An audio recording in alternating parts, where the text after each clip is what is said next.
दोस्तों, आज हम एक गंभीर बीमारी के ऊपर चर्चा करेंगे। वो बहुत ही गंभीर बीमारी है, हमारी सांस लेने की प्रक्रिया। यदि हमारी सांस प्रणाली में कोई दिक्कत आ जाती है किसी भी व्यक्ति को, तो जीवन बड़ा दुभर हो जाता है, बड़ा जीना मुश्किल हो जाता है।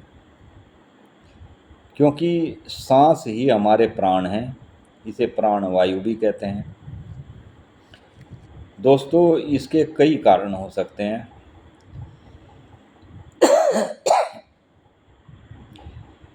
सांस लेने में जिनको कठिनाई होती है, आजकल हृदय रोगों में एक बड़ा रोग, सबसे बड़ा रोग है प्रदूषण, गंदगी। गंदी वायु हमारे फेफड़ों में जमा होकर किसी भी व्यक्ति को रोगी बना देती है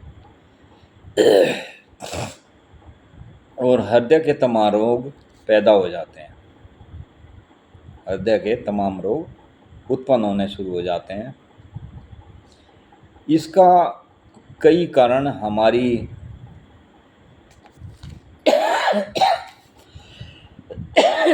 हमारा गलत रहन सहन, गलत खान पीन, कुछ गंदी आदतें, जैसे एक सबसे बड़ा मेन कारण है अत्यधिक बीड़ी सिगरेट पीना, तंबाकू का सेवन करना। ये एक हमारे हृदय के लिए बहुत ही घातक बीमारी हो जाती है। आज हर शहर में वाहनों से निकलने वाला धुआं भी इस वातावरण को बहुत ज़्यादा प्रदूषित करता जा रहा है। एक समय ऐसा था कि किसी के यहाँ गिना चुना वाहन मिलता था, अदरवाइज लोग बाग साइकिल से ही कहीं भी आना जाना होता था तो साइकिल से सफ़र करते थे।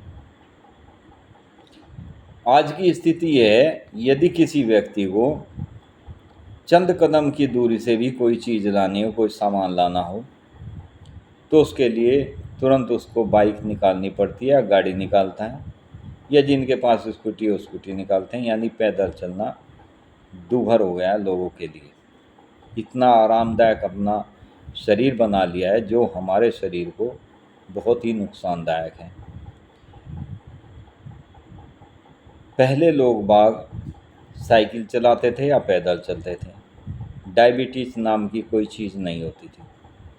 आज के समय में डायबिटीज़ का सबसे मुख्य कारण है हमारा एक्टिविटी, शरीर में कोई भी एक्टिविटी ना करना, यानी हमारे शरीर से कोई भी फिजिकल वर्क ना करना। आज के समय में दोस्तों, इस बात को आप सीरियसली लें, अन्यथा ना लें। क्योंकि आज के समय में छोटे छोटे 15-15, 20-20 साल के बच्चों के तोंद निकली हुई है। कारण कोई फिजिकल एक्टिविटी नहीं है। बाइक से, स्कूटी से या कारों से वे यदि किसी को 100 मीटर पे भी जाना हो तो वो वाहन से जाता है। इस तरह से हमारे देश में बहुत ही ज़्यादा पोल्यूशन हो गया है।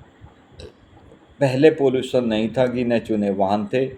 कई कई घरों में एक वाहन होता था। किसी को कहीं जाना होता था तो उससे रिक्वेस्ट करनी पड़ती थी, क्योंकि वो भी अपना एटीट्यूड दिखाता था। जिसके पास वाहन होता था, यदि उसको वाहन ये कहें कि यहाँ तक चलना है तो वो बड़ा एटीट्यूड दिखाता था। इसलिए आदमी पैदल ही ज़्यादा चलना पसंद करते थे, किसी से कभी भी वाहन मांगने की कोशिश नहीं करते थे। आज किसी के घर में एक सदस्य है तो उनमें एक ही सदस्य के पास 3-3, 4-4 वाहन खड़े हैं। ये सबसे बड़ा दुख का कारण है कि ये वाहन जो है बहुत ज़्यादा प्रदूषण का केंद्र बने हैं। हमारे देश में शहरों में वाहनों से निकलने वाला धुआं भी वातावरण को प्रदूषित करता जा रहा है। फेफड़ों में कार्बन जम जाता है और स्वच्छ ऑक्सीजन नहीं मिल पाती। स्वच्छ ऑक्सीजन कहाँ से मिल पाएगी जब चारों तरफ धुआं ही धुआं, वातावरण कार्बन डाइऑक्साइड से भरा पड़ा है, कार्बोनिक एसिड से भरा पड़ा है। ये मेडिसिन एक ऐसी मेडिसिन है जो इन सभी दूषित वातावरण के लिए, पेशेंट के लिए बहुत उत्तम है, क्योंकि अक्सर व्यक्ति इस दूषित हवा के कारण सांस का मरीज होता जा रहा है। छोटे छोटे बच्चे इन्हेलर ले रहे हैं, इन्हेलर लगाना पड़ रहा है उनको, ल्यूमिनाइजर का प्रयोग करते हैं।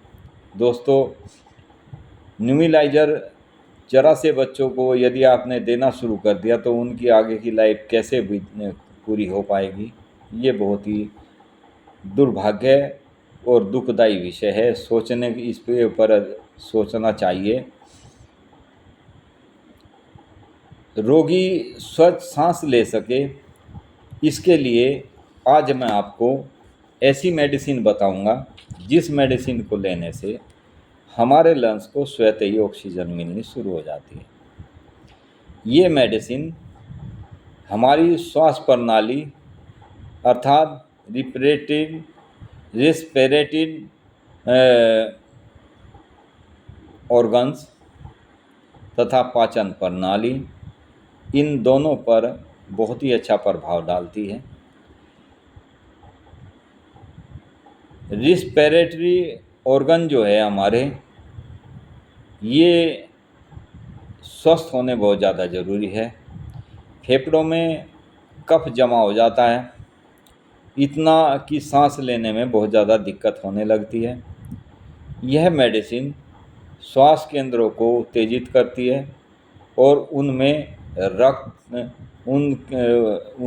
उनको उत्तेजित करने के बाद रक्त से ऑक्सीजन की मात्रा को बढ़ा देती है और कार्बोलिक एसिड को बाहर निकाल फेंकती है। दोस्तों, जिससे रोगी के फेफड़ों में वायु ज़्यादा संचित नहीं रह पाती। वायु हमारे फेफड़ों में यदि रुकनी शुरू हो जाती है तो फेफड़ों में दाग आना शुरू हो जाता है, हमारे फेफड़े खराब होने शुरू हो जाते हैं, क्योंकि कार्बोलिक एसिड यदि हमारे फेफड़ों में अंदर रुकी रह जाती है बहुत नुकसान करती है, हमारे लंग्स कमज़ोर कर देती है। ये ना रुकी रह सके, इसके लिए इस मेडिसिन के प्रयोग करने से लंबे समय तक इस मेडिसिन का प्रयोग यदि करते हैं तो रोगी हमेशा हमेशा के लिए बिल्कुल ठीक हो जाता है, जिसको सांस से संबंधित कोई भी बीमारी हो। इतनी ज़बरदस्त मेडिसिन दोस्तों आज मैं बताऊंगा। जो व्यक्ति सांस के लिए छटपटाते हैं, सांस लेना मुश्किल हो जाता है, वायु उनके लिए घातक भी हो जाती है और आरामदायक भी हो जाती है। सांस के मरीज की स्थिति ये हो जाती है कि सर्दी के मौसम में भी ये व्यक्ति खिड़की दरवाजे खोल देने को बोलता है, क्योंकि उसको सांस लेने में घुटन होने लगती है अपने रूम के अंदर। बड़े शहरों में वायु प्रदूषण के कारण फेफड़ों के रोग में इस होम्योपैथिक मेडिसिन का प्रदूषण भरे वातावरण में से स्वस्थ लाभ दिलाने में परम सहयोग साबित होती है ये मेडिसिन। अब मैं आपको ये मेडिसिन बताता हूँ। हालांकि इसका मैंने एक वीडियो अपने लाइव हाईलाइट में भी एक वीडियो में डाला था, तो कुछ लोग लाइव वीडियो बहुत कम देखते हैं, इसलिए मैं आपको वीडियो के माध्यम से आज इतनी ये शानदार मेडिसिन है, जिस घर में भी बड़े बुजुर्ग हो जिनको सांस लेने में बहुत ज़्यादा परेशानी हो, बच्चा हो, बड़ा हो, जवान हो, किसी को भी सांस से संबंधित कोई तकलीफ़ हो जाती है, इस मेडिसिन का ये गारंटी है कि 15 दिन के अंदर अंदर व्यक्ति के चेहरे पर ग्लो आने लगती है। यानी कार्बन डाइऑक्साइड तो छोड़ती नहीं हमारे लंग्स के अंदर, और शरीर में हमारे फेफड़ों में ऑक्सीजन की भरपूर मात्रा बना कर देने का कार्य करती है। हमारा शरीर स्वस्थ रहने लगता है, क्योंकि ऑक्सीजन जिसको मिलनी शुरू हो जाती है अच्छी ऑक्सीजन मिलने लगती है, तो स्वास्थ्य तो उसका ज़रूर सही होना चाहिए।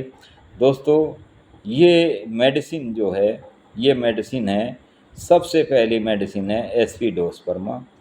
ये मेडिसिन हमारे लंग्स के द्वारा, हमारे फेफड़ों के द्वारा, हमारे इंटेस्टाइनल के द्वारा जैसे ही इस मेडिसिन को हम लेना शुरू करते हैं, ये स्वतः ही हमारे लंग्स को, फेफड़ों को, हमारे हृदय को, हमारे रक्त को ऑक्सीजन देना शुरू कर देती है। और जब हमारे हृदय और ब्लड को ऑक्सीजन मिलना शुरू होगा, तो हमारा शरीर स्वस्थ होना शुरू हो जाता है।